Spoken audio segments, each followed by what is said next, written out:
Welcome to Time News Studios.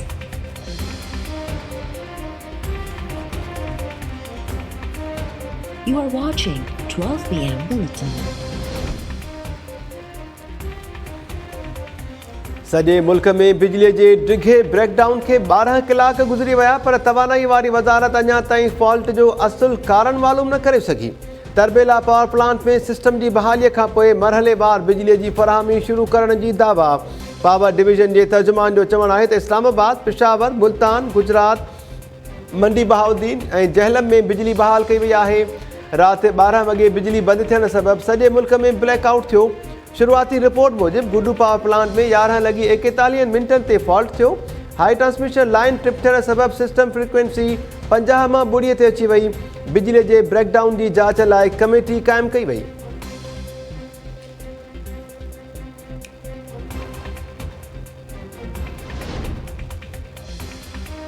के electric जी दावा धूड़। कराची जा अध खां वधीक इलाइक़ा अञा ताईं बिजलीअ खां महरूम बणियल।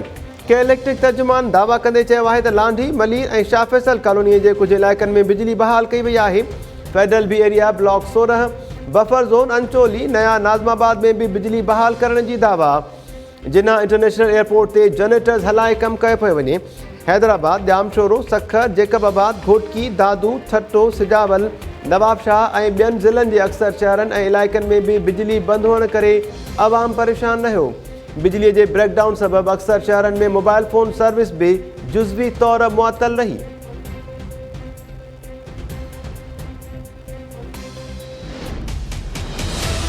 ग्यारह बज के 41 पे गुड्डू के पावर प्लांट पे ये फॉल्ट आया और 1 सेकंड के अंदर अंदर फ्रीक्वेंसी ड्रॉप हुई। 1 सेकंड के अंदर अंदर जो पावर प्लांट के सेफ्टी सिस्टम्स होते हैं उन्होंने अपने आप को शट डाउन शुरू कर दिया। जैसे जैसे दिन अभी गुजरेगा तो वहां पे जब धुंध कम होगी तो वहां पे वो इन्वेस्टिगेशन उसकी होगी कि ये फॉल्ट आया कहां पे।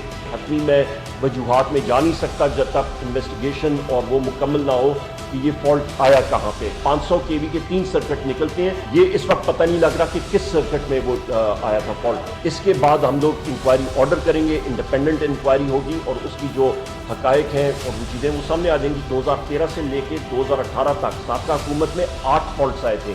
हमारी गवर्नमेंट आई है 2 सालों में पहली बार हुआ और वो भी हमने सिस्टम को घंटों के अंदर अंदर सिस्टम को रीसेट किया।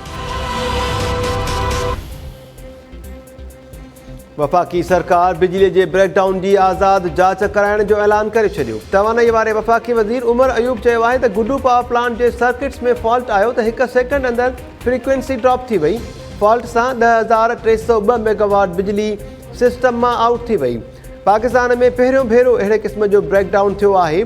जांच कयूं पिया त गुड्डू थर्मल पावर हाउस जे कहिड़े सिस्टम में फ़नी ख़राबी थी।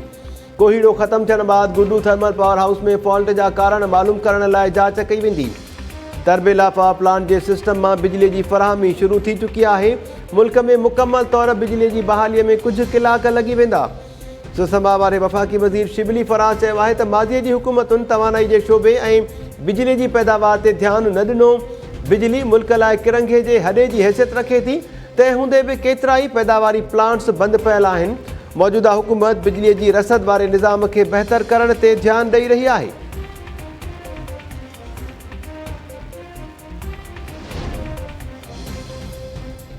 पाकिस्तान में कोरोना वायरस खे वधीक 46 मरीज़नि दम ॾेई छॾियो। 24 कलाकनि दौरान 2,899 नवां केसिस रिपोर्ट थिया।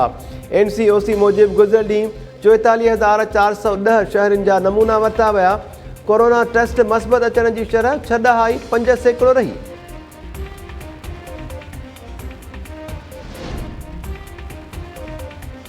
गौसपुर वेझो ॻोठ मालू चोलियाणीअ में पुराणे तकरार तां ॿिनि धुरनि विच में झेड़े जे नतीजे में 2 ॼणा गोलियुनि जो खाज बणिजी विया। मक़तूल जमील ऐं बाबन चोलियाणी जा लाश इस्पताल मुंतक़िल।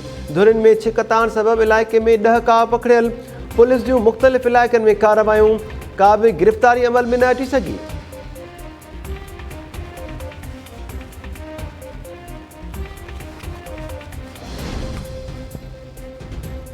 उबावड़ो जी सिविल कोर्ट साम्हूं ॻोठ सालेह डहर वासी फरमान डहर जो लाश हथ। पुलिस नौजवाननि जो लाश इस्पताल मुंतक़िल करे जांच शुरू करे छॾी।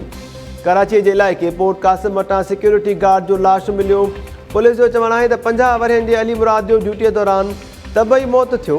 मिठी जे आकली पाड़े मां नौजवान दाइम मेघवाड़ जो उताक में टंगियल लाश थे। पुलिस पोस्टमार्टम कराइण खां अॻु ई वाक़ियो आपघात करार ॾेई छॾियो।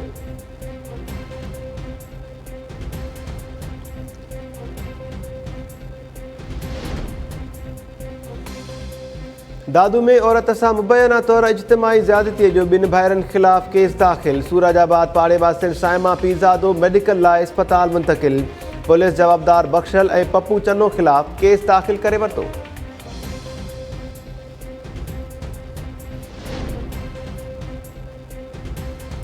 सखर मां दादूवासी नौजवान मुबैना तौर अगवा। धाड़ेलनि मुगवीअ जे वारिसनि खां 2 लख रुपया भुंग घुरी वरितो।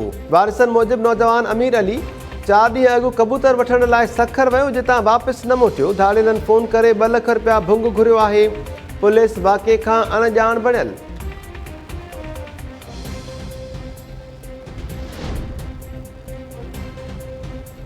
पीरगोठ में ओढा नारे जा बिरादरी जे 2 धुरियुनि में जहिड़े तां मारिजी वियल 2 ॼणनि जा लाश रखी क़ौमी शाहराह ते धरणो। पुलिस ख़िलाफ़ नारेबाज़ी। गुज़िरियल ॾींहुं धुरियुनि में जहिड़े तां अबू बकर ऐं सिराज भुट्टो मारिजी विया हुआ ऐं 3 ॼणा ज़ख़्मी थिया हुआ।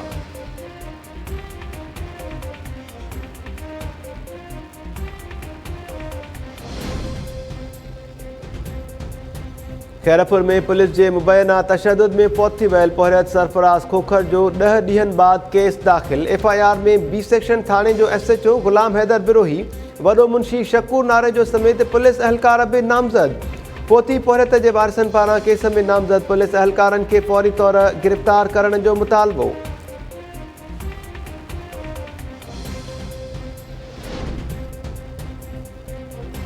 नवाब शाह वेझो रोड हादसे जे ज़ख़्मी कंधरावासी सिविल जज जे वालिद अब्दुल रज़ाक बुर्लो कराची जी निजी अस्पताल में दम ॾेई छॾियो। हादसे में सिविल जज अनीस रहमान बुर्लो जी न्याणी अनम ऐं भाइटियो मोहम्मद हुसैन थॾे ते फौत थी विया हुआ।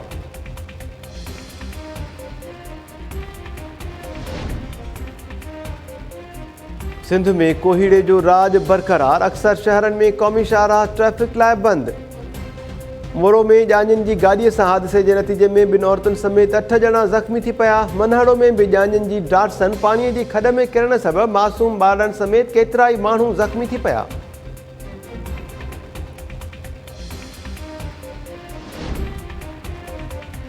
इंडोनेशिया में गुम थियल ख़ानगी एयरलाइन जे जहाज़ जे मलबे जी ॻोल्हा में अहम अॻ भराई। इंडोनेशिया जे जांच इदारे हादसे वारे हंध जो तयन करे वरितो। समुंड मां जहाज़ जा सिग्नल्स मिलिया आहिनि।